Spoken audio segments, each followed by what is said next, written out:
ಎಲ್ಲರೂ ಹೇಗಿದ್ದೀರಾ? ನಾನು ನಿಮ್ಮ ಪ್ರೀತಿಯ ಶಿಲ್ಪಚಿರು. ಸೊ ಚೆನ್ನಾಗಿದ್ದೀರಾ ಅಂತ ಅಂದ್ಕೊಂಡಿದ್ದೀನಿ. ಇವತ್ತು ಪೇಡ ಮಾಡೋಣ ಅಂದ್ಕೊಂಡಿದ್ದೀನಿ. ಸೊ ವರಮಹಾಲಕ್ಷ್ಮಿ ಹಬ್ಬ ಮಾಡಬೇಕಲ್ಲ, ಸೊ ಹಾಗಾಗಿ ಒಂದಿನ ಮುಂಚೆನೇ ಮಾಡ್ತಿದ್ದೆ.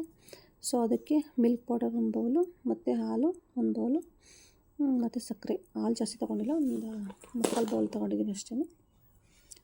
ನಾನು ಜಾಸ್ತಿ ತೊಗೊಂಡಿಲ್ಲ.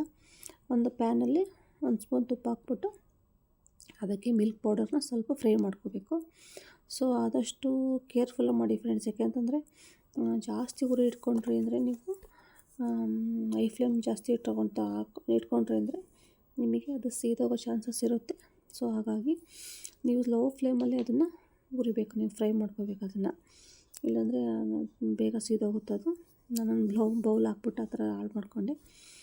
ಸೊ 2 ಬೌಲು ನೀವು ಇದನ್ನು ಮಿಲ್ಕ್ ಪೌಡ್ರ್ ತೊಗೊಂಡ್ರಿ ಅಂತಂದರೆ ಅದಕ್ಕೆ 1 ಬೌಲಷ್ಟು ಹಾಲು ತೊಗೋಬೇಕು.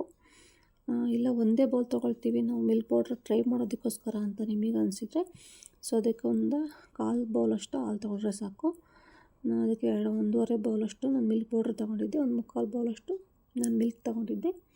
ಸೊ ಅದಕ್ಕೆ 3 ಇಂಗ್ರೀಡಿಯೆಂಟ್ ಹಾಕೋದು, ಮಿಲ್ಕ್ ಪೌಡರ್ 1 ಮತ್ತು ಮಿಲ್ಕ್ 1 ಹಾಗೆ ಶುಗರ್ 1, 3 ಪ್ರಾಡಕ್ಟ್ ಹಾಕೋದು. ಅದಕ್ಕೇನು ಹಾಕೋಲ್ಲ. ಮತ್ತು ತುಪ್ಪ 1 ಹಾಕ್ತೀವಿ, 4 ಅಷ್ಟೇ ಹಾಕೋದು, ಐಟಮ್ ಇನ್ನೇನು ಹಾಕೋಲ್ಲ. ಸೊ ಅದಕ್ಕೆ ಫಸ್ಟು ತುಪ್ಪದಲ್ಲಿ ಫ್ರೈ ಮಾಡಿಕೊಂಡು, ಸೊ ಆಮೇಲೆ ಸ್ವಲ್ಪ ಹಾಲು ಹಾಕ್ಕೊಂಡು ಅದನ್ನು ಚೆನ್ನಾಗಿ ಬ್ಲೆಂಡ್ ಮಾಡಬೇಕು. ಸೊ ಅದು ಸಖತ್ ತೆಳುವಾಗುತ್ತೆ ಅಂತ ನಿಮಗೆ ಅನಿಸಿದರೆ ಸೊ ನೀವು ಮಿಲ್ಕ್ ಪೌಡ್ರು ಸಹ ಹಾಕ್ಕೋಬೋದು, ಏನೂ ಪ್ರಾಬ್ಲಮ್ ಇಲ್ಲ. ಮತ್ತು ಸೊ ಗಂಟು ಇಲ್ದಿರೋ ಥರ ನೀವು ಅದನ್ನು ಕೈ ಆಡಿಸ್ತಾ ಇರಬೇಕು. ಸೊ ಅದಾದಮೇಲೆ ನೀವು ಅದಕ್ಕೆ ಶುಗರ್ ಎಷ್ಟು ಬೇಕೋ ಅಷ್ಟು ಶುಗರ್ ಆ್ಯಡ್ ಮಾಡ್ಕೊಳ್ಳಿ. ಸ್ವಲ್ಪ ಸ್ವೀಟ್ ತಿಂತೀನಿ ಅನ್ನೋರಾದರೆ ಸ್ವಲ್ಪ ಜಾಸ್ತಿ ಹಾಕ್ಕೊಳ್ಳಿ. ಸೊ ಮಿಲ್ಕ್ ಪೌಡರಲ್ಲಿ ಸ್ವಲ್ಪ ಶುಗರ್ ಇರೋದ್ರಿಂದ, ಅದು ಸ್ವೀಟ್ನೆಸ್ ಇರೋದ್ರಿಂದ ಆದಷ್ಟು ಸ್ವಲ್ಪ ಕಡಿಮೆ ಮಾಡಿಕೊಂಡ್ರೆ ಚೆನ್ನಾಗಿರುತ್ತೆ. ಆದ್ರೂ ಸ್ವೀಟ್ಸ್ ಅಂದರೆ ಸ್ವಲ್ಪ ಸ್ವೀಟ್ ಇರಲೇಬೇಕಲ್ವ. ಸೊ ಹಾಗಾಗಿ ಅದು ನೀಟಾಗಿ ಬ್ಲೆಂಡ್ ಮಾಡ್ಕೊತ ಬರಬೇಕು. ಸ್ವಲ್ಪನೂ ಗಂಟು ಇಲ್ಲದೆ ಇರೋ ರೀತಿ ನೀವು ಅದನ್ನು ಬ್ಲೆಂಡ್ ಮಾಡ್ಕೊಂಡ್ರೆ ಬಂದರೆ ಆ ಥರ ಗಟ್ಟಿಯಾಗುತ್ತೆ. ಸೊ ನೋಡಿ ಫ್ರೆಂಡ್ಸ್, ಆ ಥರ ಅಷ್ಟೊಂದು ಗಟ್ಟಿಯಾಗಿದೆ. ನಾನು 1.5 ಬೌಲ್ ಅಥವಾ 2 ಬೌಲಷ್ಟು ಸ್ವಲ್ಪ ತೆಳುವಾಗಿತ್ತು ಅಂತೇಳಿ ಮತ್ತೆ ಸ್ವಲ್ಪ ನಾನು ತೊಗೊಂಡೆ. ಸೊ ತೊಗೊಂಡಿದ್ದಕ್ಕೆ ಆ ಥರ ಗಟ್ಟಿ ಆಯ್ತದು. ಸೊ ನೀಟಾಗಿ ಒಂದು ಸ್ವಲ್ಪನೂ ಗಂಟು ಇಲ್ದಿರೋ ಥರ ಮತ್ತೆ ಕೆಳಗಡೆ ಇಟ್ಕೊಂಡು ನಾವು ನಾದ್ಕೋಬೇಕು ಅದನ್ನು. ಅದರಲ್ಲಿ ಸ್ವಲ್ಪ ಇದಾಗಿರುತ್ತೆ, ಅದು ಮೆಲ್ಟ್ ಆಗಿರುತ್ತೆ.